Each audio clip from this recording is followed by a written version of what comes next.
I'm going to go ahead and introduce our next speaker. It is a joy to have Deseree Fontenot with us. Deseree is a collective member of Movement Generation, Justice and Ecology Project, and a co-founder of the Queer Eco Justice Project. As a queer Black organizer, farmer, and grassroots ecologist, Deseree's movement work is focused on land and liberation, climate justice, and queering ecological education. She is an alumna of the Pacific School of Religion with a master's in social transformation, and a former program manager at the Center for LGBTQ and Gender Studies in Religion. Thank you so much, Desi, for being here. And I'm just gonna go ahead and pass the ball to you. Thanks again. Cool, thanks, Sarah. Thanks y'all for having me and for including my Pacific School of Religion background in my bio. I was gonna share that with folks. I've worked there for 5 years and went to school there, and being in this space is reminding me of the wonderful interfaith conversations and spaces and actions that came out of my time in that space with the Graduate Theology Union. So it's really exciting to be here, and I'm excited to share with y'all some historical context setting. Also going to share some frames that will help us think about how we practice and move towards land justice in the here and now. And I'll share a little bit about some of the land projects that I'm involved in here in the Bay Area that are in the walking the road as we make it in terms of Black, Indigenous, and people of color led land work, and being in deep relationship with Indigenous community and practicing rematriation. So I'm gonna share some slides. As I walk through this. Okay, let's see. Are y'all seeing notes or slides? Both. Oh. Both. Okay. All right. I know how to fix this. 1 second.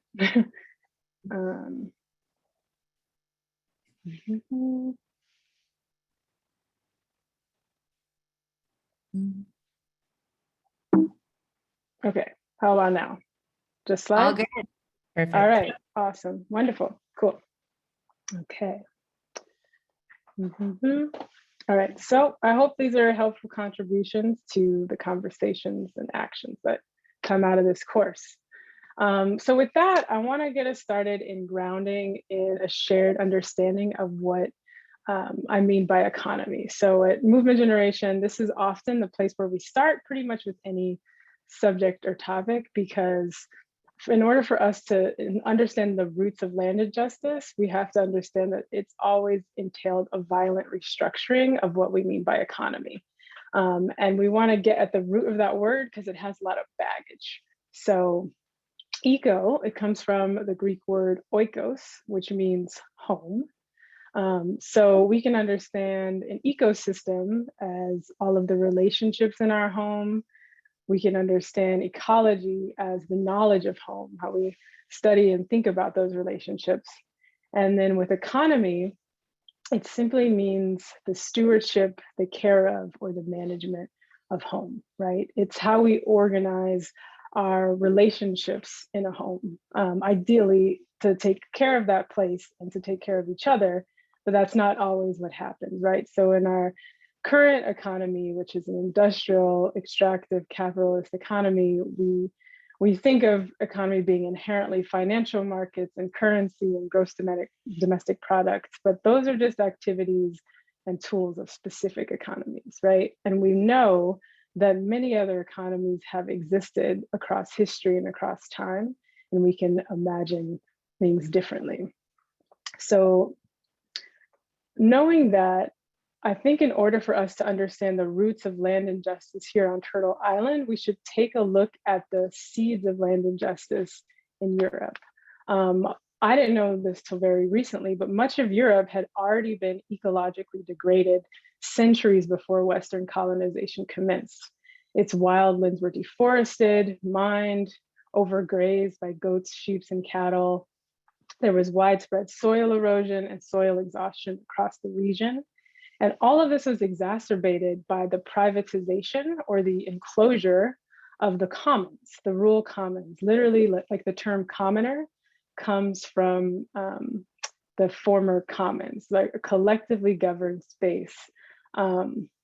So in the 1700s through the end of the 1900s, there were 4,000 or more enclosure acts starting in Britain that transferred commonable land into the exclusive private property of large landowners. So this is like the birth of private property as we know it. So this is a lot of folks pinpoint this moment from the like feudalist transition to industrial capitalism, but ultimately it's in this long line of moving towards a type of private property that is inherently inequitable and causes both ecological and social harm.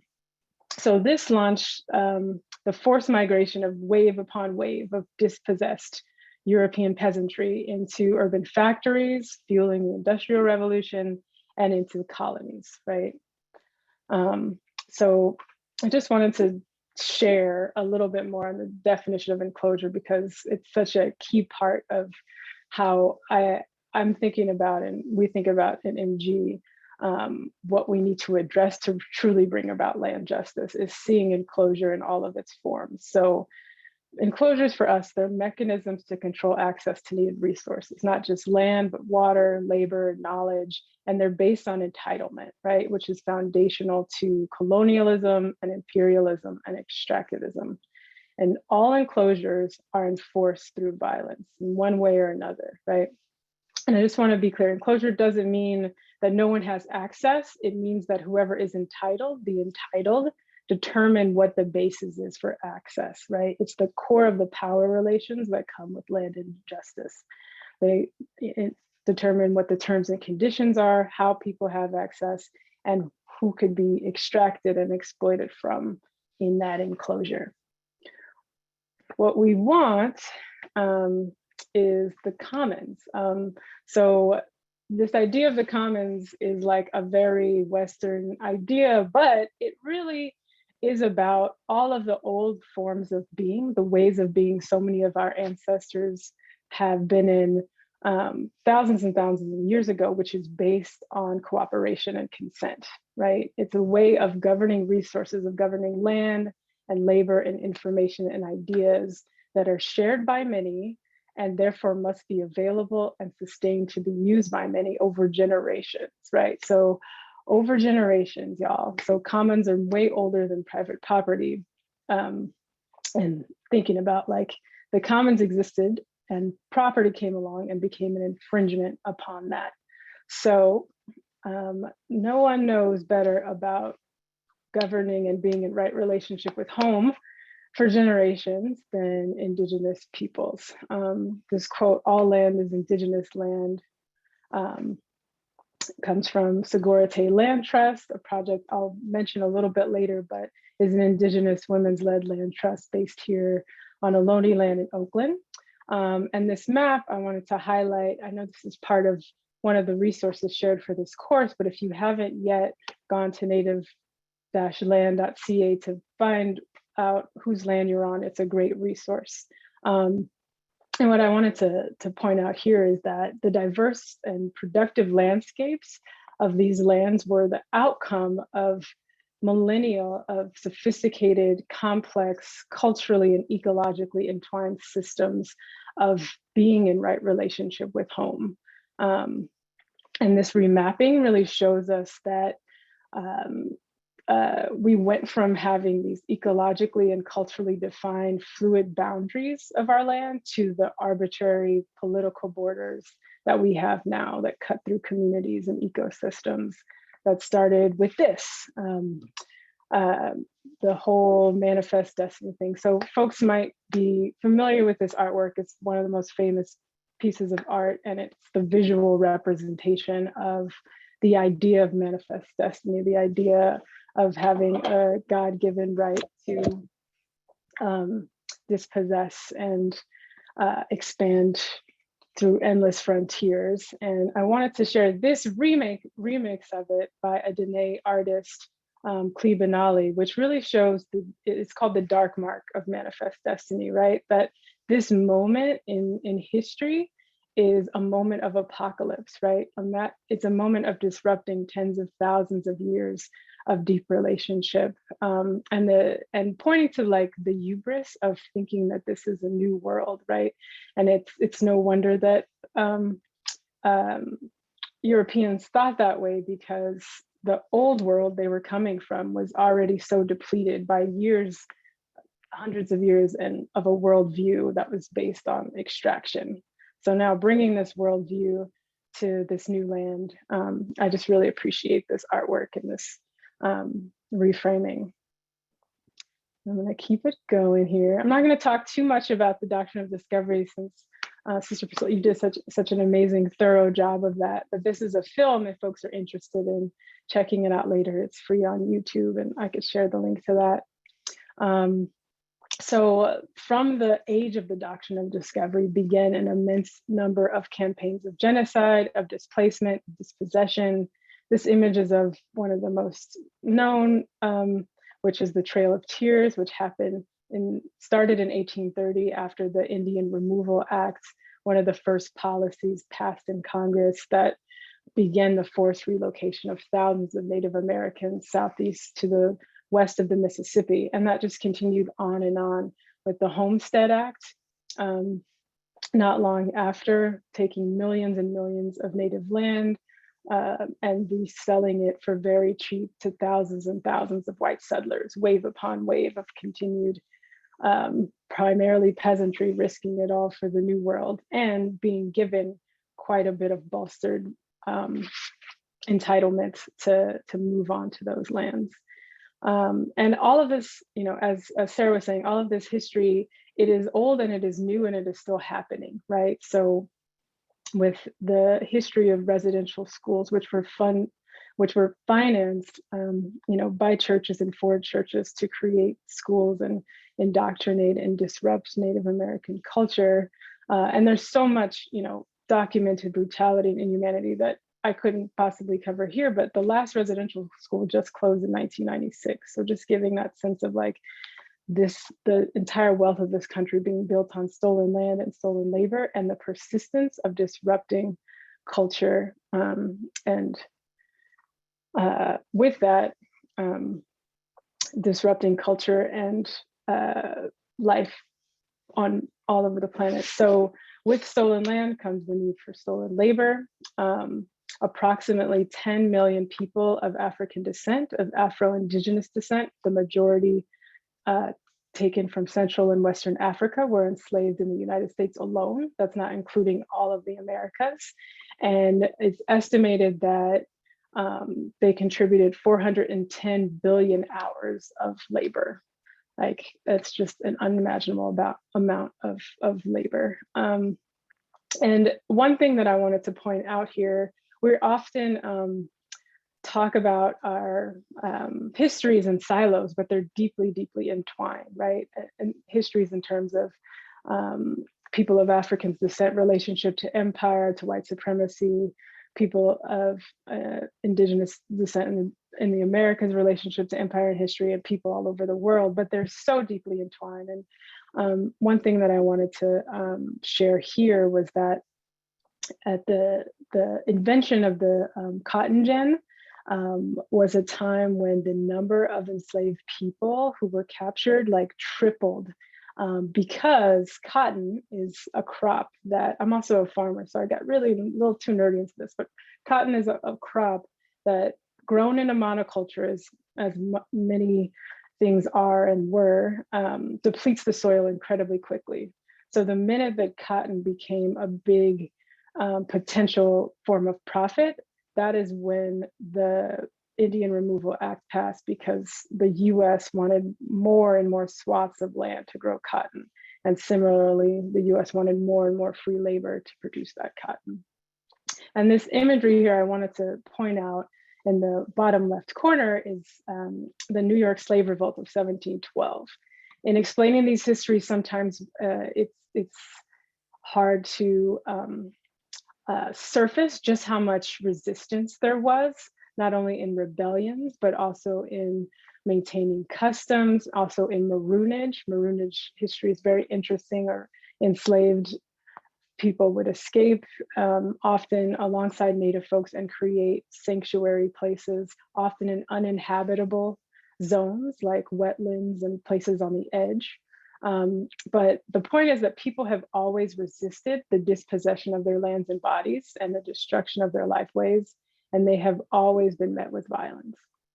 And that violence has looked different over centuries. So this map, this is also in the reparations booklet for the course material, really awesome resource if y'all have not read that already.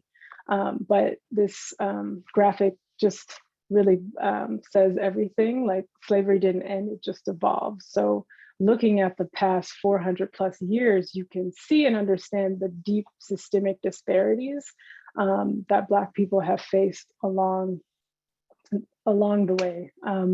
So if folks are not familiar with what redlining is, it's a term that's come to mean racial discrimination of any kind in housing, but it comes from government maps that outlined areas where Black residents lived and were therefore deemed risky investments, right? So it was these color-coded maps ranking the loan worthiness of neighborhoods, and it kept Black folks from getting housing, and it kept Black folks from getting loans, and it kept Black folks from moving. And it also doubled down on the amount of disinvestment that happened in American cities and American neighborhoods over almost a decade, right?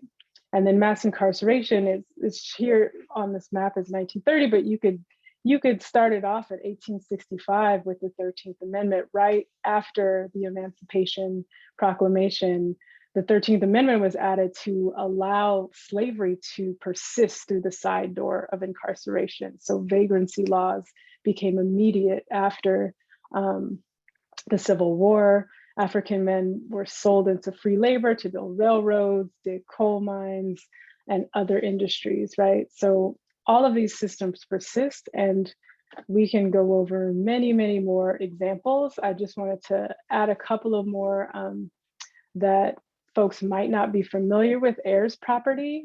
It's one of the leading causes of Black involuntary land loss now. It's estimated that about a third of all land owned by Black folks is vulnerable under this, which is basically land that's been passed down generation to generation without the proper legal documentation. So wills, legal documentation of ownership. So families are often have the onus of proving ownership, and land can be taken away by developers through court-ordered sales. They also get denied loans for improvements, loans for farming, disaster relief, all kinds of different benefits. So in 1920, Black families owned 14% of all current farmland in the US, but that figure has fallen to just less than 2% today, a lot because of this heirs property. And then there's so much history of loan denial, loan discrimination in a world of land speculation, right? So people need government and bank backing to have access to land and space in the system we have. And there's over and over again, both in farmland and housing, denial around that, pricing discrimination.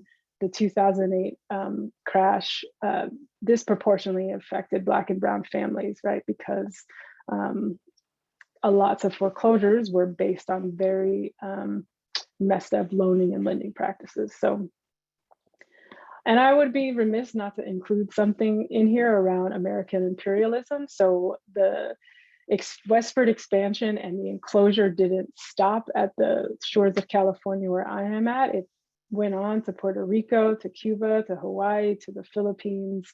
And I just want to put this in here because as we hold the complexity of land justice here, we have to hold the complexity of land justice everywhere as people living in the belly of the beast of empire. And I think one way we can do that is to know that our North Star is to actually end all enclosures, not just to have a little more access to the one that we live in, but to actually bring it all down and tear down the enclosures, right? I think one of the, as we get into the strategies of what we're doing, one of the short steps we can make is thinking our liberation comes from just getting access into the enclosure. But what we want in our North Star of organizing is to bring down the enclosures.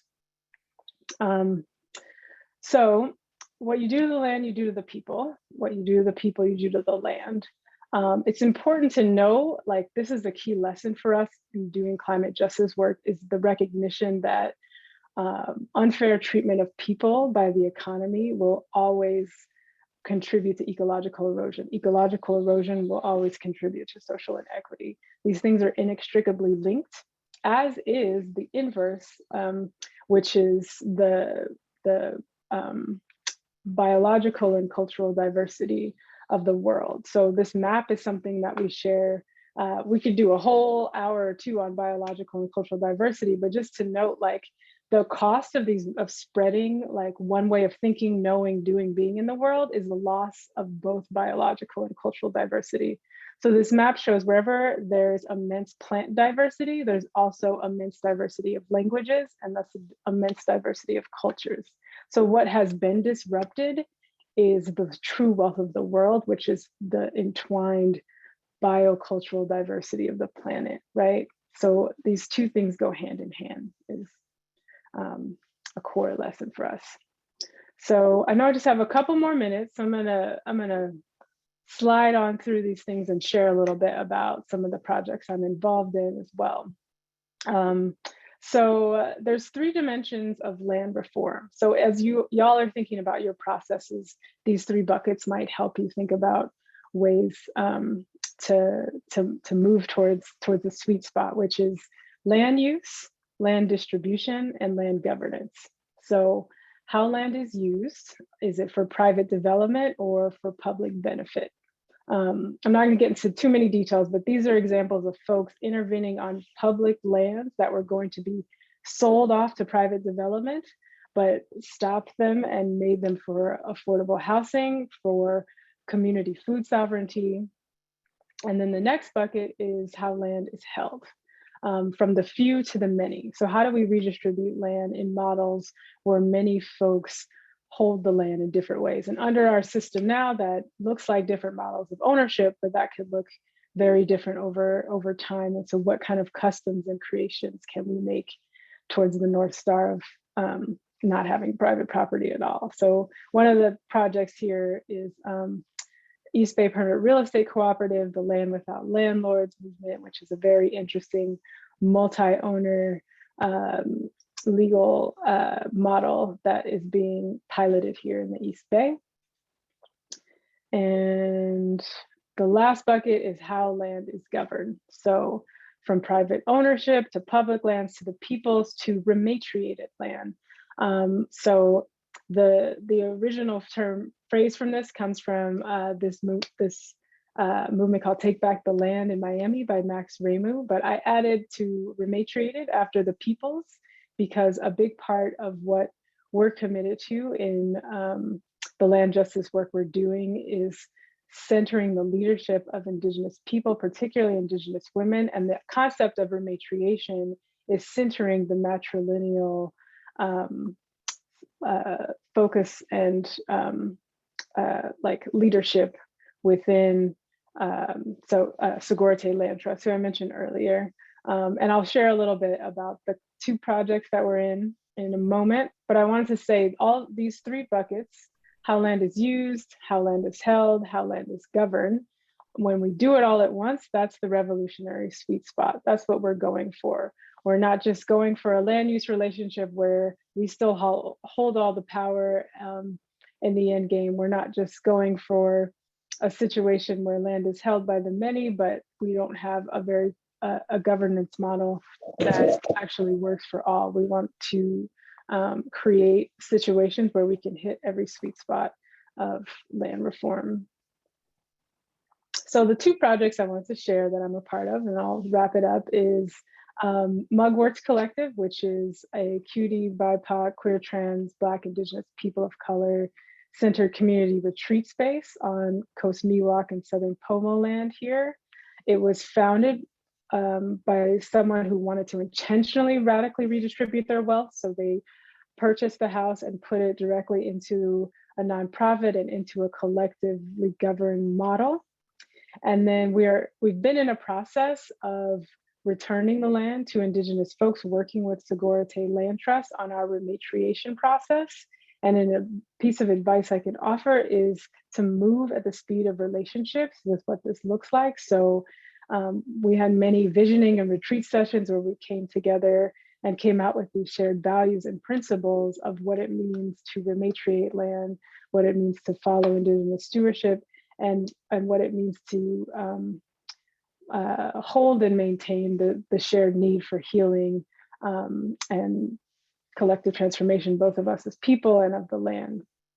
And the other project is called Shelterwood, which is, as of June, is governing a 900-acre project in Northern California that was a former UCC summer camp for 70 years. This is a Black and Indigenous-led project. And it's very exciting. It was going to be, so the church had the choice to sell the land to a logging company or to this Black, Indigenous, queer-led land project focused on community healing and land restoration. And they picked the right choice, right? I wish I could say that this project was a fully reparations project, but there was capital exchange. So there's always going to be tensions and contradictions that we navigate around capital in itself, like that's an enclosure itself. But luckily the resources needed to purchase the land came along. And now Shelterwood is in a process of beginning relationship building with Coast Miwok and Pomo people, of visioning the space to meet community needs, and starting forest restoration activities. That is going to be central for any piece of land we're talking about, right? Climate resilience and climate justice is going to be a central piece of talking about land justice now into the future. So with that, I just want to leave y'all with this adage of we're taking it back, we're making it better, we're for the ecological and social well-being of all, and we're using as many tools as we can to protect it forever. And the end goal being to end all enclosures. So that is my presentation. I also have some book recommendations and I'll share those with folks. And I'll stop there. Thank you so much, Desi. Just so inspired as always by your words, your work, your scholarship.